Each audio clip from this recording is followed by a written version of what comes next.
비트코인 현물 ETF 최초 신청이 한 10년 전이었거든요. 그러니까 상당히 오랜 시간이 걸린 거죠. 네. 상당히 오랜 시간이 걸린 거라서 이 크립토 쪽에서 봤었을 때는 이게 굉장히 좀 그 발해 왔었던 역사적인 순간이다. 뭐 이렇게 생각하시는 분들이 꽤 있는 것 같고 그래서 또 한 가지는 이제 과연 이렇게 이제 미국에서는 이렇게 됐는데 한국에서는 어떻게 될까? 또 전 세계적으로는 어떻게 될까? 이 비트코인의 투자 접근성이 용이해지는 게 과연 될까? 아니면 안 될까? 뭐 이런 것들이 이제 궁금해짐을 느꼈습니다. 그렇군요. 네. 그러면은 이 비트코인 현물 ETF가 되게 역사적인 순간이고 막 전환점이 됐다. 그럴 정도로 큰 사건이라고 하는데 사실 이제 비트코인 가격은 오늘까지도 보면은 거의 한 20%까지 폭락을 했잖아요. 그래서 이 이유가 있을까요? 비트코인이나 뭐 또 다른 크립토는 시세에 따라서 유통시장에서 수요가 공급이 아주 바뀌면서 가격 변동이 굉장히 심한 이런 전형적인 그 증권시장의 특성을 고스란히 갖고 있거든요. 네.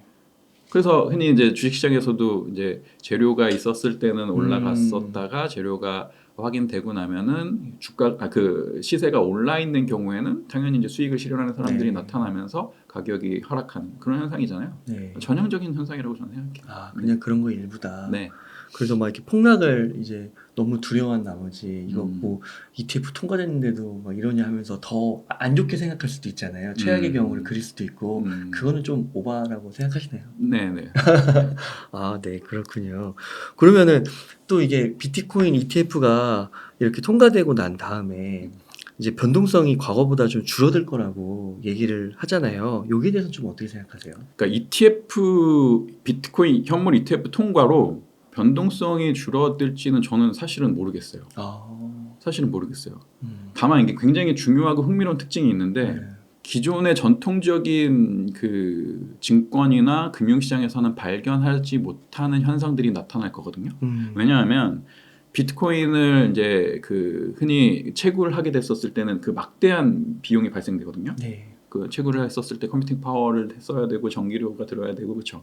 그러면서 그 비트코인을 채굴에 성공하게 됐었을 때는 엄청난 자본 투여를 해야 됩니다. 네. 그래서 이게 생산 비용이 굉장히 높고 거기에서 일단은 코스트가 발생이 되죠.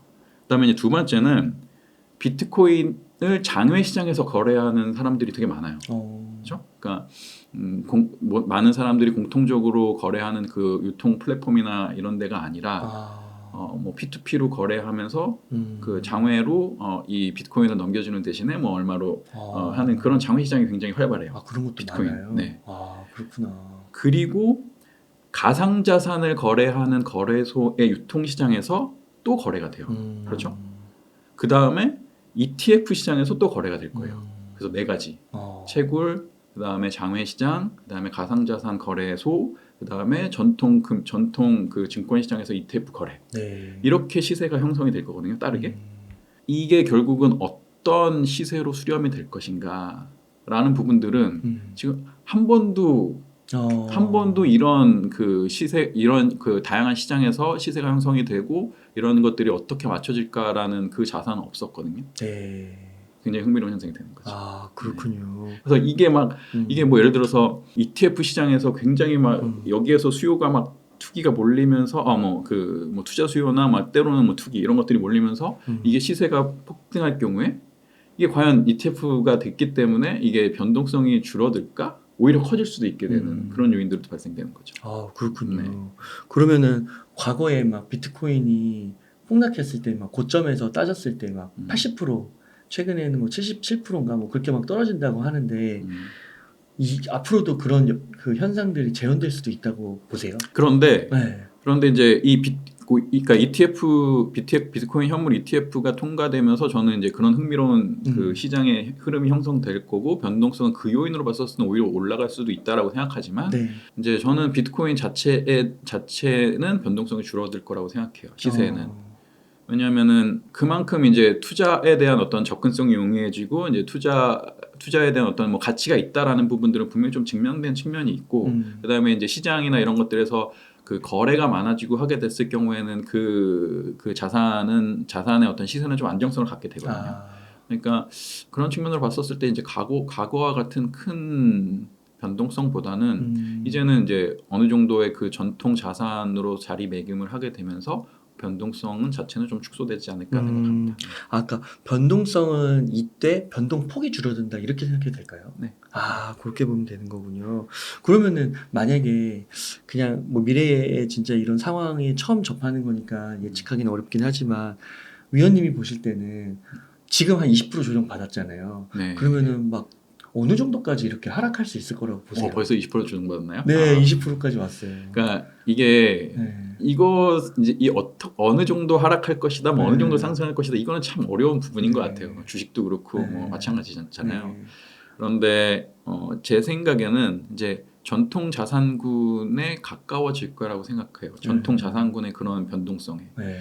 그래서 통상 이제 시장에서 보면은 10%의 조정이나 이런 것들은 언제든지 있을 수 있는 일인 거고, 네. 그다음에 20% 정도의 조정까지는 뭐 그 시장의 약세장, 강세장 뭐 이런 것들에 있어서 충분히 나타날 수 있게 되는 거고, 그다음에 20% 이상의 어떤 조정이 나타나게 될 경우에는 이건 이거 근본적으로 뭐 실물 경제와 금융 시스템이나 이런 펀더멘탈에 문제가 있는 거 아니야? 뭐 이런 쪽으로 반영이 되면서 이제 시세가 반영이 되거든요. 네.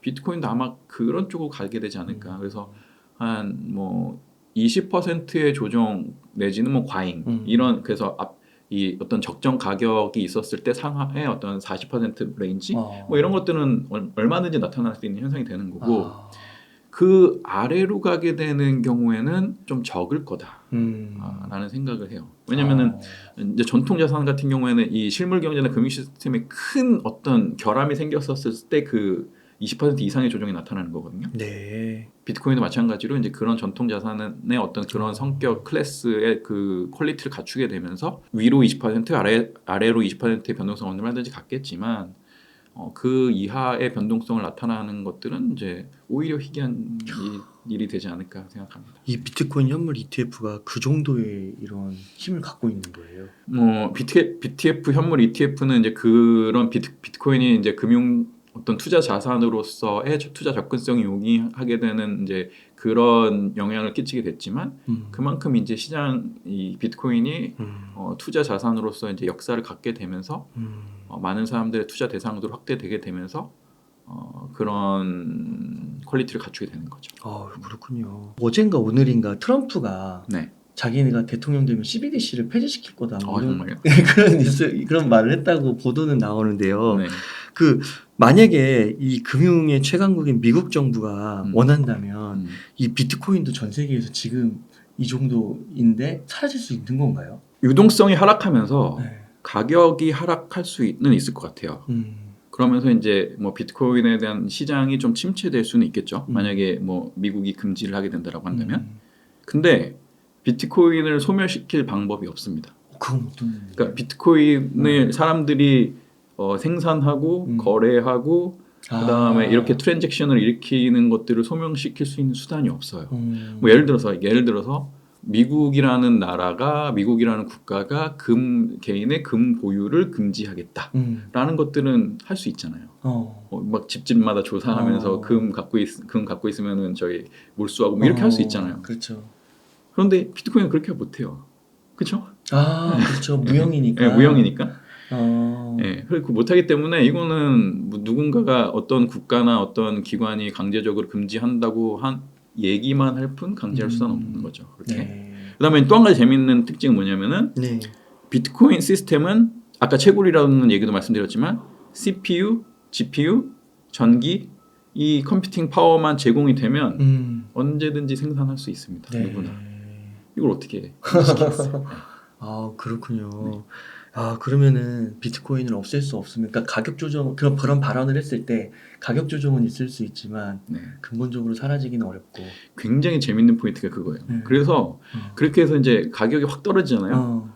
그렇게 해서 사람들은 그것에 대한 많은 사람들은 투자로 바라봤었던 그런 사람들은 이제 그 시장을 떠날 수 있죠. 관심을 끌 수 있어요. 가격 확 떨어지니까. 네, 가격 떨어질 수 있어요. 그런데 어떤 일이 발생되냐면은 음. 비트코인을 채굴 하는 거는 더 쉬워져요. 많은 사람들이 떠날 거니까. 많은 사람들이 그렇구나. 떠날 거니까. 그래서 또 한 앞으로 그 과거에 한 5년 전, 10년 전으로 돌아가서 또 비트코인을 나는 채굴을 할래. 라는 사람들은 언제든지 생길 수 있고 그렇구나. 그러면서 이것을 또 트랜잭션을 해서 보낼 수 있고 이런 일들이 생길 수 있는 거죠. 와, 그러네요. 이게 거의 수요와 공급이 또 그렇게 연결이 되는 거네요. 네. 야, 재밌네요. 그러면은 앞으로도 뭐 일시적인 가격의 변동은 있을 수 있겠지만 이 암호화폐계, 뭐 비트코인, 이더리움 이런 거는 점점 더 생태계는 커질 거라고 보세요.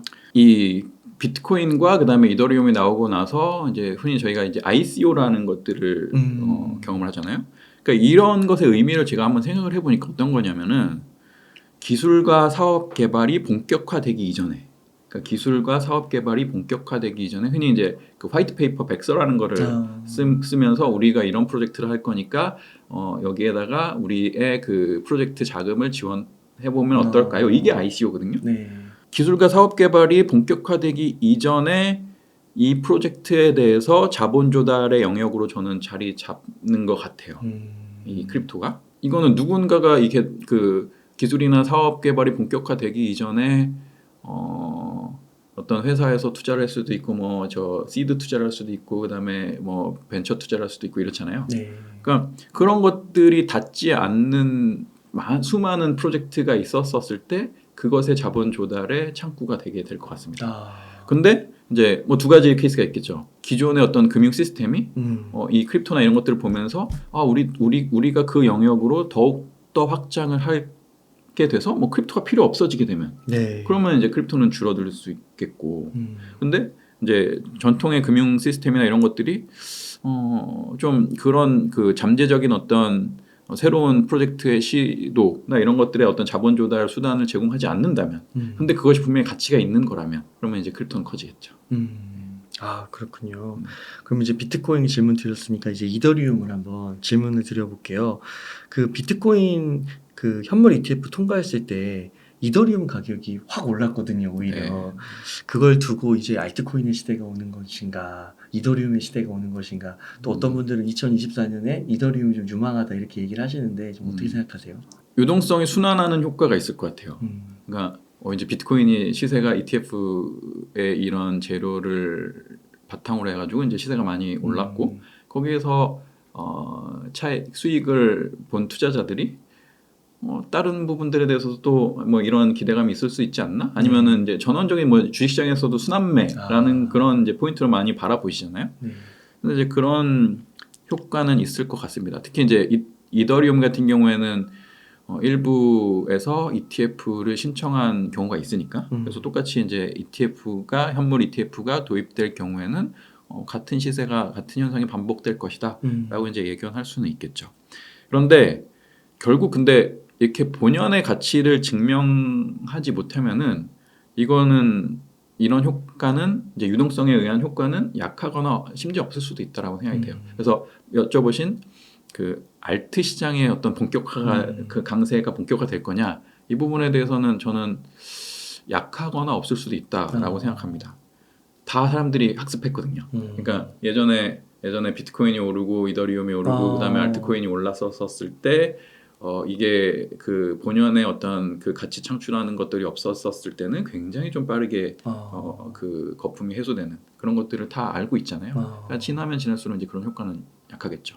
네. 그렇군요. 학습 효과 때문에. 네. 네.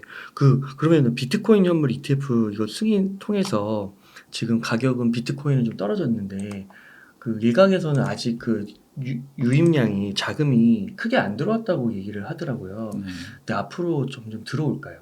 그러니까 미국에서 이제 그 ETF가 도입됐다라고 하는 거는 현물 기반으로 하는 ETF가 도입됐다라고 하는 거는 기관 투자가들이 크립토 자산을 이제 포트폴리오 운용의 그 자산의 한 축으로 담기에 굉장히 용이해졌다, 안전해졌다라는 것들을 의미하는 거거든요. 네. 그래서 미국의 기관 투자가들의 어떤 그 자금 유입이 저는 있을 거라고 생각합니다. 조금 더 진행될 것이라고 봅니다. 아, 그렇군요. 그러니까 어떤 분들은 이게 ETF가 통과된 거지 제도적으로 돈이 들어오려면 뭐 결제 라인 같은 거를 거쳐야 돼서 한 2, 3개월은 있어야지 이제 본격적으로 들어올 거다 이런 얘기도 하시더라고요. 뭐 저는 이 뭐 얼마나 빨리 들어올 것인가, 아. 뭐 그리고 얼마나 이 그 효과가 우리 시장에 그 시장에 있을 것인가라는 부분들은 지금 제가 감히 이제 뭐 그 추산을 할 수 있는 부분은 아닌 것 같아요. 아, 네. 그러면은 그 작년만 하더라도 2022년에 FTX 사태 있으면서 크게 하락을 해서 크립토 윈터라는 말이 있었고 작년에는 그래도 좀 비트코인이 100% 이상 올랐고 4계절 중으로 따지면 지금은 좀 크립토 무슨 계절에 좀 있는 것 같아요? 2022년에 이제 테라루나 붕괴 사태, 네. 시스템 붕괴 사태가 있었고 또 하반기에 이제 FTX 파산이 된 다음에 이제 크립토 윈터가 왔잖아요. 네. 그러면서 한 1년 정도가 지나고 나서 작년 하반기부터 조금 더 이제 좀 회복을 하기 시작하고 지금은 굉장히 좀 강한 상태에서 이제 좀 조정이 되고 있는 상태잖아요. 그러니까 윈터가 지나가는 중이다라고 생각할 수가 있을 것 같아요. 그러니까 제가 왜 봄이나 여름이 아니라라고 생각하냐면은 네. 아직 안 왔다라고 생각하냐면은 이거는 그러니까 크립토 자체로 봤었을 때 이 크립토 윈터가 끝나고 굉장히 붐된 시장에서 이게 본격적으로 시장이 개화되는 거냐 활성화되는 거냐라는 그런 느낌은 아직 없어요. 그런 느낌은 아직 없어요. 그러니까 겨울이 약간 좀 따뜻해지는 느낌인 거죠. 그리고 또 하나의 이유는 뭐냐면 또 하나의 제가 생각하는 거는 뭐냐면은 지금 실물 경제하고 전통 금융시장 같은 경우에는 미국 같은 경우에는 이제 가을에서 겨울로 넘어가는 상태고, 그죠? 왜냐면 미국 주식시장 같은 경우는 굉장히 좋았잖아요. 그래서 근데 이제 좀 이렇게 조정이나 이런 것들을 조금 그 예상하는 분들도 많고, 그다음에 실물 경기 둔화도 시작될 거라고 보는 분들도 많고, 뭐 금리가 올라간 부분들의 여파가 이제는 조금 나타나기 시작할 거다라고 보는 분들도 많고, 저도 그렇게 생각합니다. 그래서 실물 경제와 금융시장 같은 경우에는 전통 금융시장 같은 경우에는 미국은 가을에서 겨울로 넘어가는 단계고, 중국과 같은 한국 같은 경우에는 사실은 지금 계속 겨울이잖아요. 그죠? 그래서 저는 이 전통 금융시장이랑 그다음에 크립토 시장이 저는 상호작용할 것으로 보거든요. 네. 왜냐면 비트코인 현물 ETF 도입이나 이런 것들도 있고 해서 그래서 이거를 종합적으로 보고 났었을 때 크립토 윈터가 다 끝났다. 스프링이 오고 있다. 스프링을 지나서 이제 썸머가 올 거다라고 단언하기에는 지금은 조금 어렵다라고 생각해요. 그래서 겨울이 지나가는 중이다라고 생각합니다. 그러면 겨울이 지나가면은 봄, 여름 이렇게 가면은 가격이 오른다는 걸로 볼 수 있잖아요. 그쵸, 뭐 가치가 형성이 되고 이렇게 됐었을 때는 오를 수 있겠죠. 네. 그러면은 비트코인 가격은 저점 대비해서 거의 2배 이렇게 올라, 2배가 뭐야? 3배까지도 거의 오른 것 같은데요. 3배에서 조금 이제 빠진 건데요. 네. 그러면은 현 시점에서도 겨울이면 매수해도 괜찮은 시기라고 보세요? 저는 그 자산 배분의 관점에서는 편입해야 된다고 생각해요. 지금 가격, 지금 이렇게 많이 오른 가격에서도. 근데 단기 시장의 측면에서는 솔직히 모르겠습니다. 네. 그러면 포트폴리오 차원에서 네. 뭐 주식, 채권 이런 거. 그렇죠. 그러니까 장기의 관점에서 내가 이 포트폴리오를 주식도 있고 부동산도 있고 채권도 있고 이렇게 됐었을 때 크립토가 없으신 분이라면은 이게 장기적으로 이게 충분한 어떤 잠재적으로 포텐셜 가치를 창출할 수 있는 투자 자산이기 때문에 편입하실 필요가 있다고 생각해요. 그런데 과연 지금이 진짜 그 적기냐라는 부분에 대해서는 누구도 알 수 없죠. 이건 정말. 좀 보수적으로 해야겠네요. 네. 그러면 포트폴리오에 만약 편입시키면 100% 중에 한 몇 %까지 가능하다고 보세요? 제가 그 포트폴리오에 대해서 조금 말씀을 드리는 게 있는데 네. 온리 크립토만을 추천하진 않고요. 그러니까 포트폴리오를 적절하게 잘 안정적으로 지속 가능하게 구축하는 게 필요하다고 생각이 되는데 저는 평균적으로 그 개인 투자자분들께 조언드리는 거는 60% 정도는 좀 그 부동산에 좀 투자 내지는 점유 내지는 거주를 해야 된다라고 생각하는 편입니다. 왜냐면 우리 생활이 굉장히 중요하죠. 그다음에 나머지 60%에 대해서 좀 그 투자를 적정하게 배분했으면 좋겠다. 나머지 40. 그 부동산의 40, 그다음에 이제 나머지 60에 대해서 네. 좀 이제 포트폴리오를 구축했으면 좋겠다라고 이제 추천을 드리는데 네. 좀 단순하는 게 좋은 것 같아요. 음. 그래서 60%에 대해서 4개의 자산군에 대해서 어. 추천을 드리는데 첫 번째는 현금성 자산, 음. 뭐 외환 같은 거, 아. 뭐 국채 상장 지수 펀드 같은 거. 네. 여기에 15%, 그다음에 위험 자산, 주식 현물, 뭐 펀드, ETF 이런 거에 이제 15%. 그다음에 크립토 자산. 네. 여기에 15%. 와, 15%. 네. 높네요. 네. 그리고 현금, 원화 15%. 15%. 그래서 부동산 40, 그다음에 현금성 자산 15, 그다음에 위험 자산 15, 크립토 자산 15, 완전 현금 15. 이렇게 해서 운용을 해보시는 걸 추천드립니다. 네.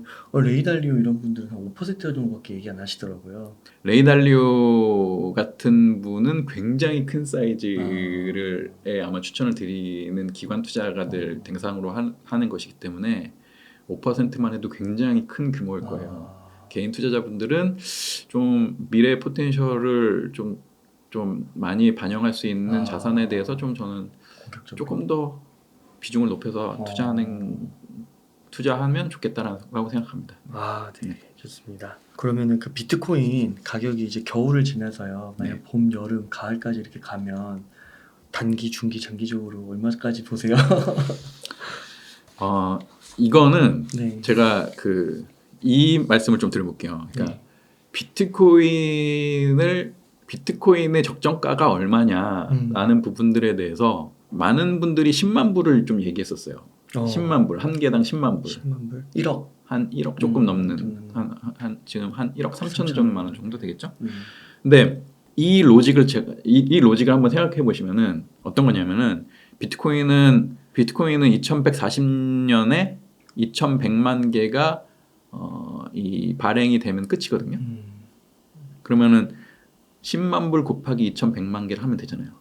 10만 불 곱하기 2100만 개를 하면은 전체 시가총액이 나와요. 네. 그러면 시가총액이 얼마냐면은 21조 달러예요. 21조 달러. 21조 달러가 어느 정도 금액이냐면은 2026년 중국의 명목 GDP 정도 됩니다. 지금 중국의 GDP가 한 17조 달러 정도 될 거예요. 네. 근데 이제 이게 5, 6 한 이제 2년 뒤에 한 되게 되면은 21조 달러가 되거든요. 1년 명목 GDP요. 1년 명목 GDP.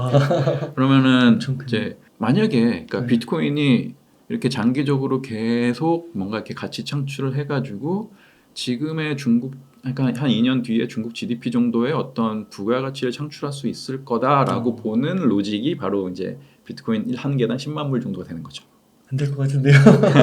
그러니까 이것에 이제 동의하는 분들은 이제 그 정도의 어떤 타겟 프라이스를 가지실 거고 좀 안 될 것 같다라고 하시는 분들은 이제 깎아야 되겠죠. 지금 한국 원화로 한 6천만 원 정도 되나요? 비트코인? 네. 그쵸. 지금 5,500 되나? 네. 많이 빠져가지고. 그 정도. 그럼 이게 멀지 않아요.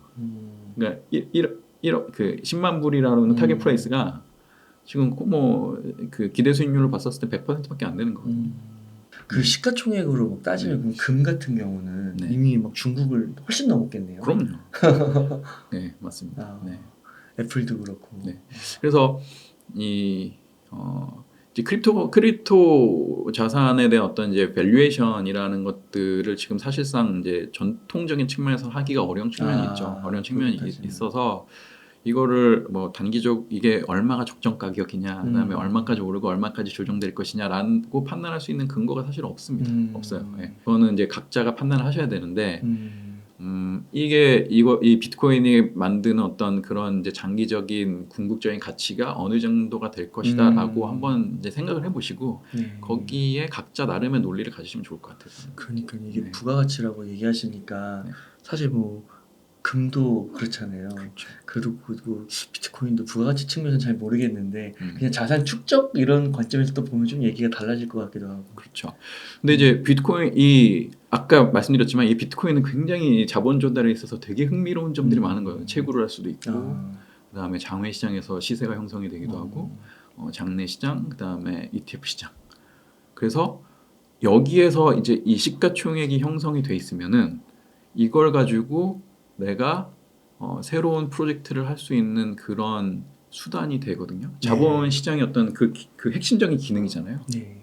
이거를 전통 채권, 뭐 전통 주식, 대출 시장에서는 제공을 못 해주고 있는데 비트코인이나 이더리움이나 크립토에서는 제공을 하는 거죠.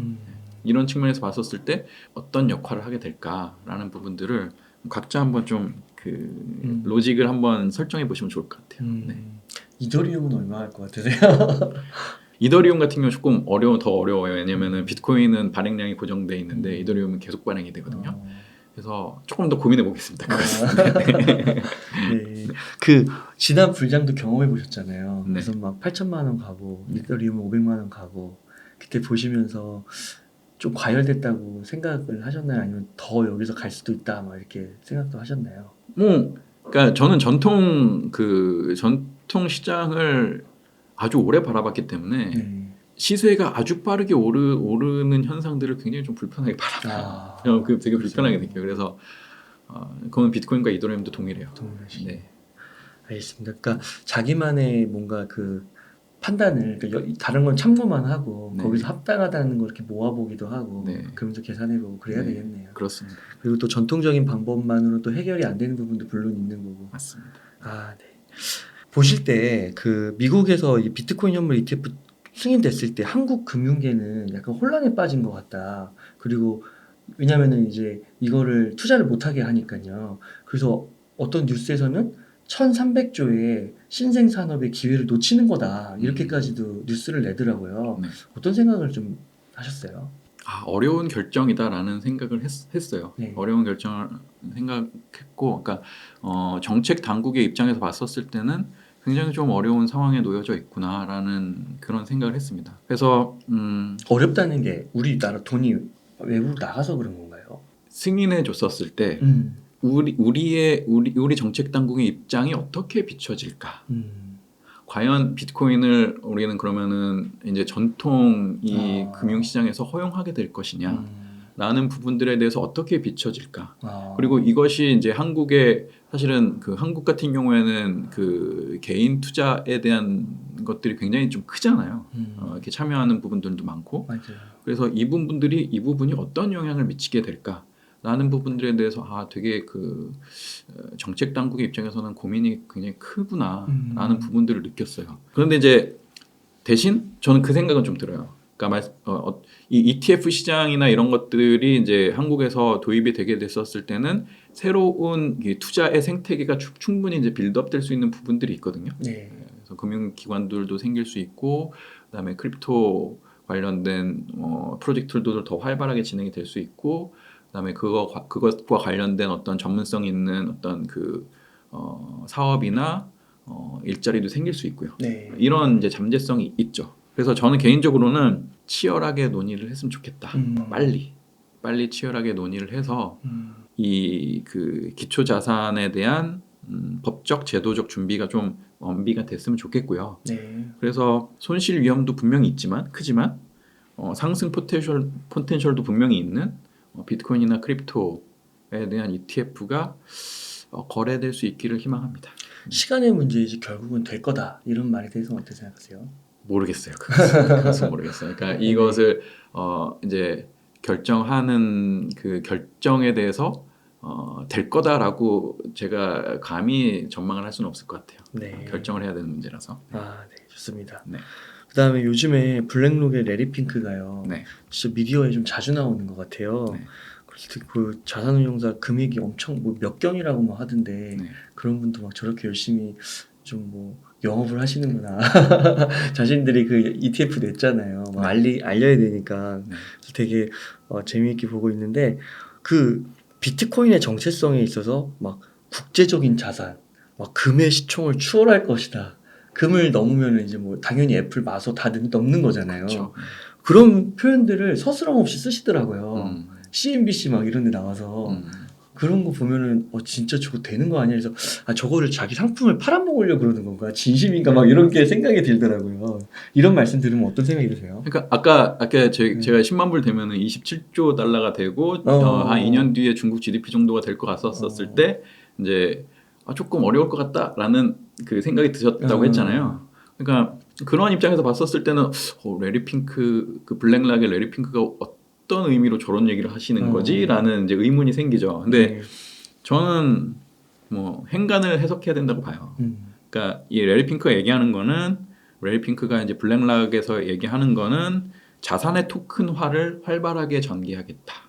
자산의 토큰화를 활발하게 전개하겠다라는 말씀하신 대로 블랙락의 사업적 시도로 이해해요.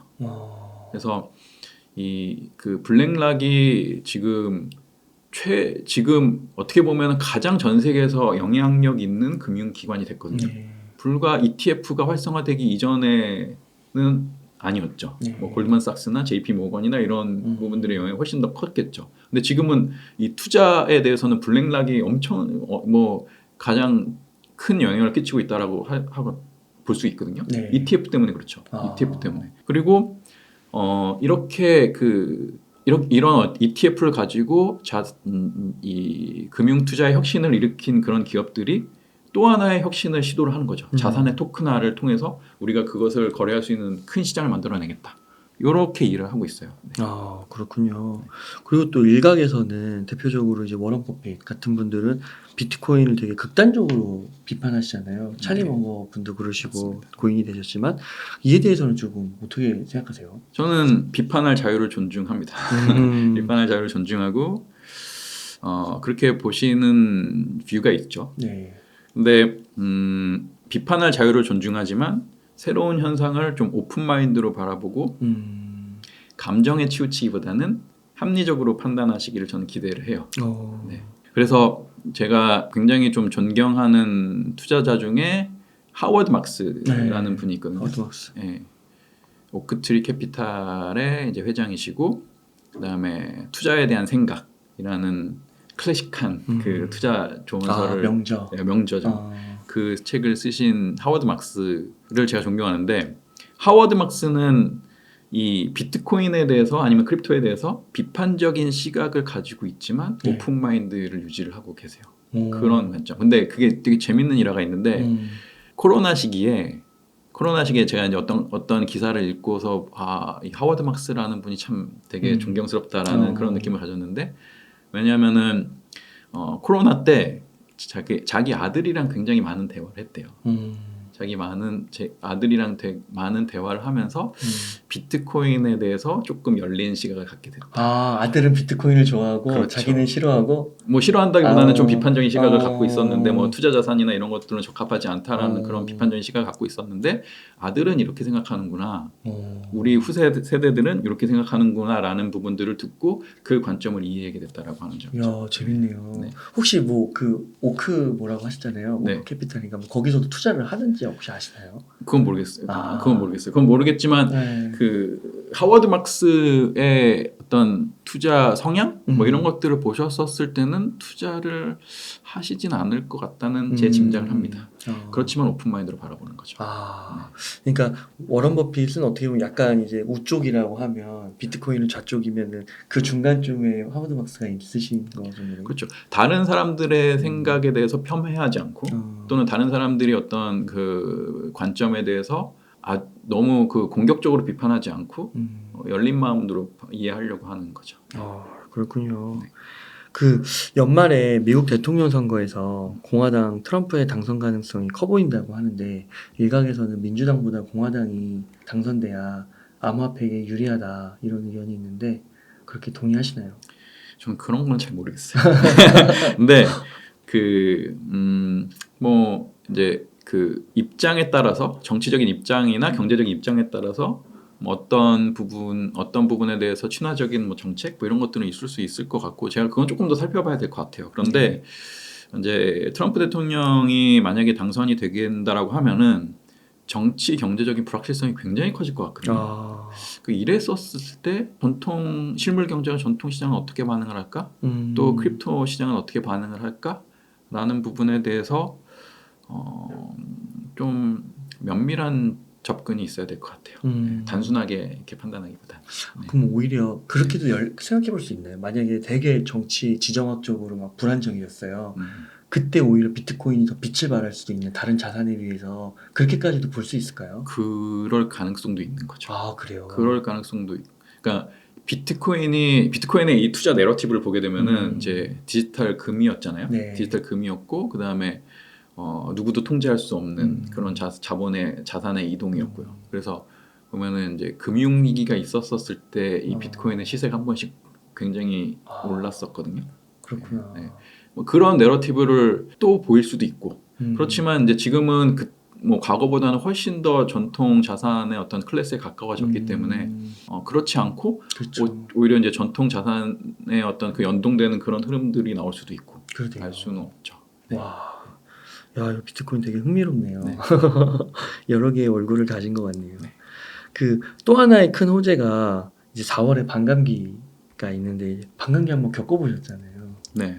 그 반감기 효과라는 게 정말 뜨겁나요? 그 이게 이제 2009년에 그 비트코인이 그 발행되기 시작해서 4년마다 이제 그 비트코인의 그 발행되는 그 규모가 반씩 줄어드는 걸 이걸 반감기라고 하는 거잖아요. 그래서 2009년, 2012년, 2016년, 2020년, 2024년, 2028년 이렇게 가는 거죠. 네. 그 이렇게 되면서 이 주위에 이 반감기를 전후로 해서 비트코인과 크립토 시장에 큰 붐 앤 버스트 사이클이 형성이 됐어요.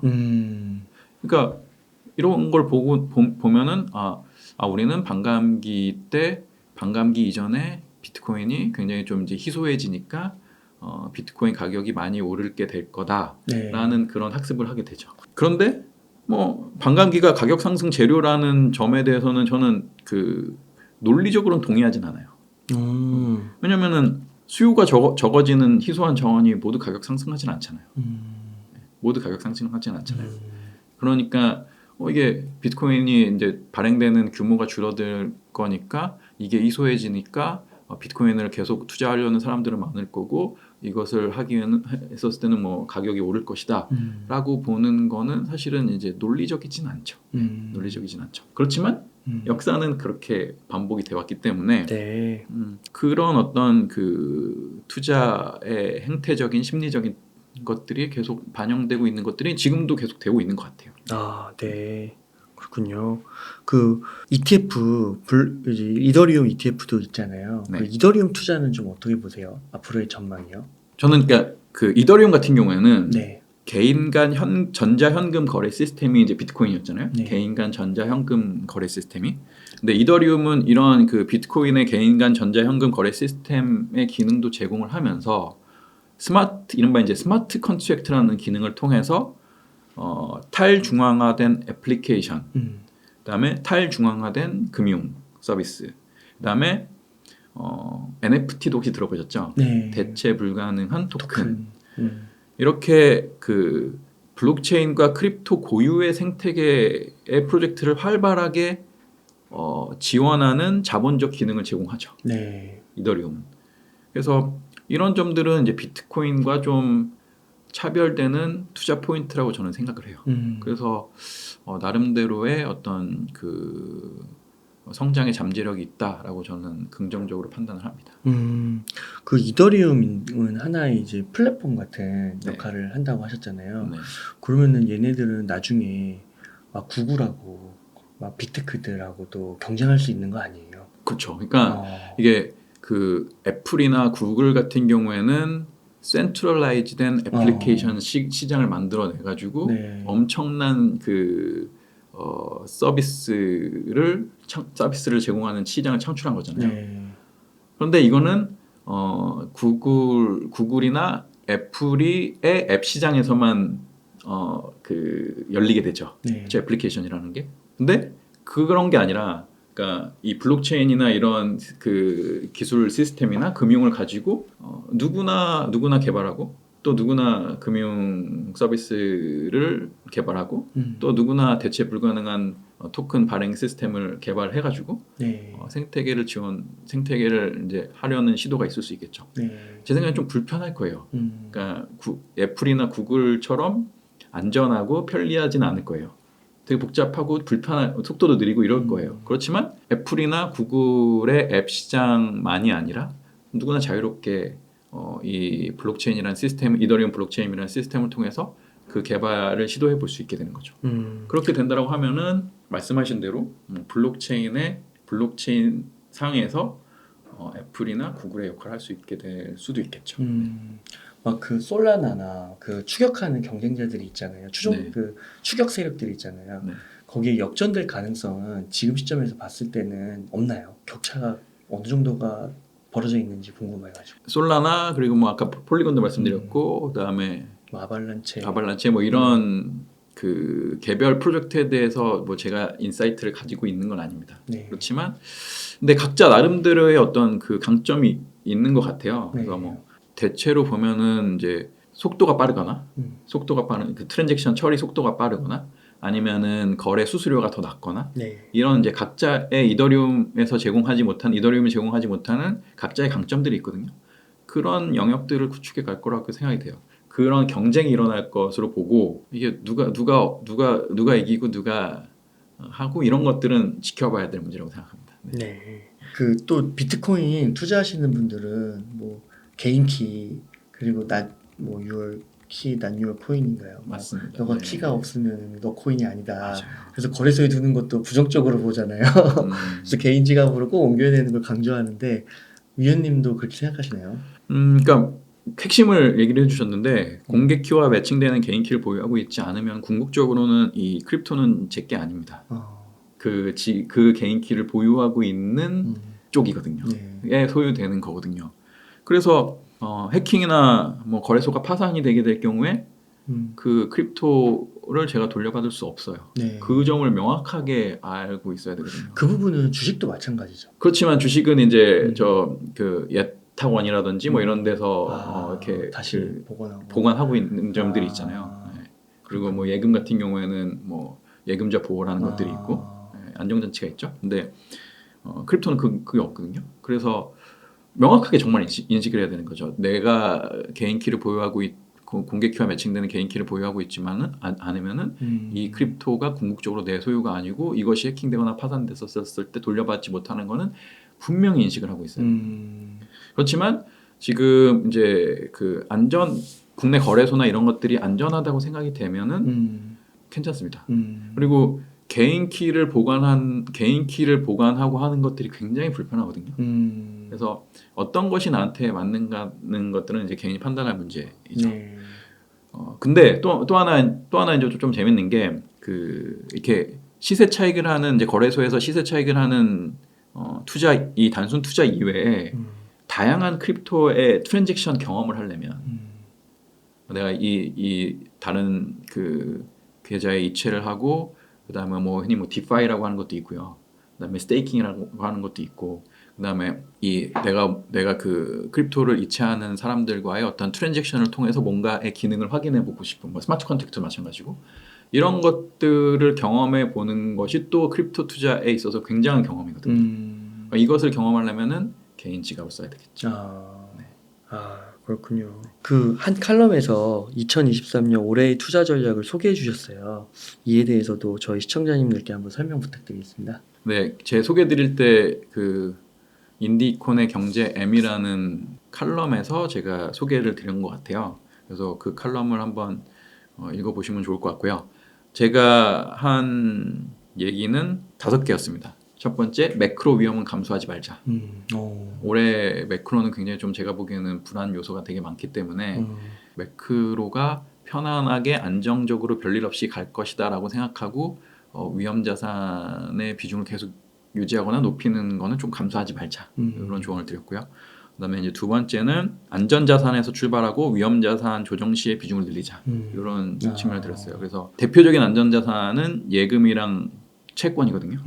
이거는 원금 손실 위험이 없고 그다음에 그 이자가 제공되는 이제 금융 상품이잖아요. 네. 그러니까 근데 지금 이자율이 되게 높아요. 그러니까 4% 넘었다고. 그렇죠. 그래서 예금이나 그다음에 국채를 투자하기에는 굉장히 좀 안정적이고 수익률도 상대적으로 높은 거죠.